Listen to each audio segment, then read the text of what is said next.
One thing about e-commerce is that the market never stops moving. That's exactly why most e-commerce companies eventually disappear. Not because e-commerce stopped working, most companies simply fall behind because they became too comfortable with whatever worked for them in the moment. They find one advertising strategy that performs well, one platform that generates sales, or one trend that creates momentum, and they will assume that that momentum will continue forever. But history has never worked that way. The businesses that survive long-term are usually the businesses that adapt before the rest of the market is forced to. The pattern repeats itself constantly. When television became mainstream, companies that understood media early dominated consumer attention, while traditional print-focused businesses struggled to adapt.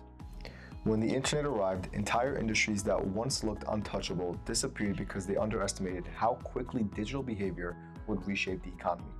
Retail giants that ignored e-commerce eventually lost market share to businesses willing to evolve faster online. Even companies like Blockbuster are still referenced today because they failed to adapt quickly enough to changing consumer behaviors, while companies like Netflix understood where attention and convenience were heading before anyone else fully saw it.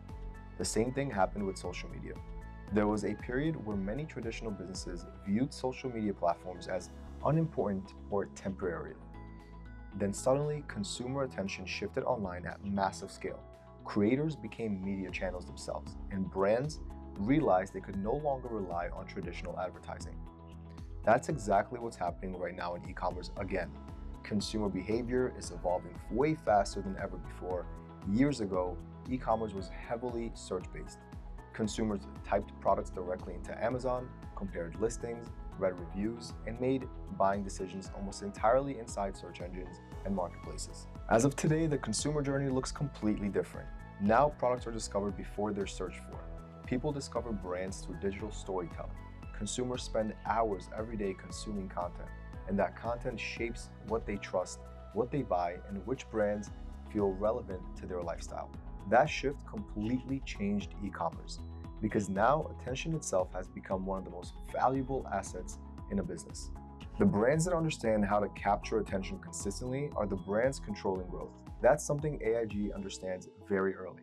When we started building the company, we never wanted to rely entirely on one platform or one temporary strategy because we understood the future of e-commerce would become much broader than just Amazon alone. Amazon is still incredibly powerful, but e-commerce itself evolved beyond marketplaces. Now brands need a full ecosystem. They need storytelling. Most importantly, they need identity.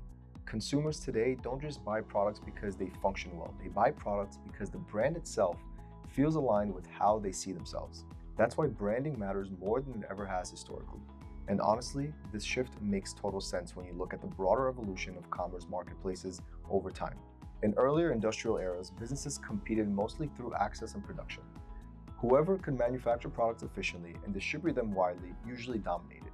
Then markets became saturated. Consumers gained more options. Competition increased globally.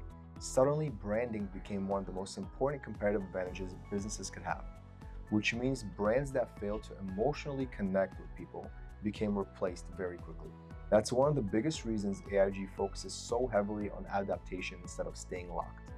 We recognized early that content and commerce were merging together.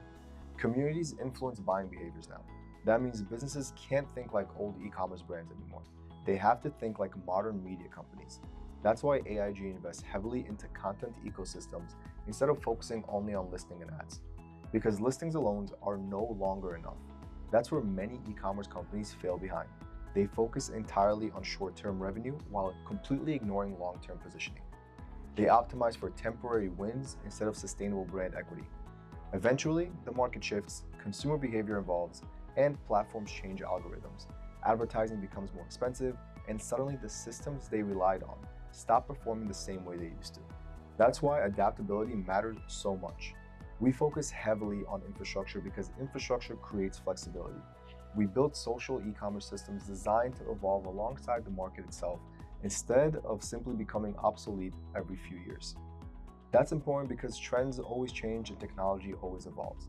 But businesses with strong systems can evolve with those changes instead of collapsing because of them. One of the biggest advantages companies have today compared to businesses decades ago is access to information and communication at a global scale. Today, the advantage belongs to companies that understand content ecosystems before everyone else fully catches up. That's where e-commerce is heading. not toward random products, not toward temporary trends, but towards fully integrated brands capable of combining operations, storytelling, technology, and consumer psychology into one big ecosystem. That's why AIG continues evolving operationally instead of staying stagnant, because standing still in e-commerce is one of the fastest ways to become completely irrelevant to the market. The businesses that survive long term are usually the businesses willing to improve before the market forces them to. And in 2026, adaptation is no longer optional. It's simply survival.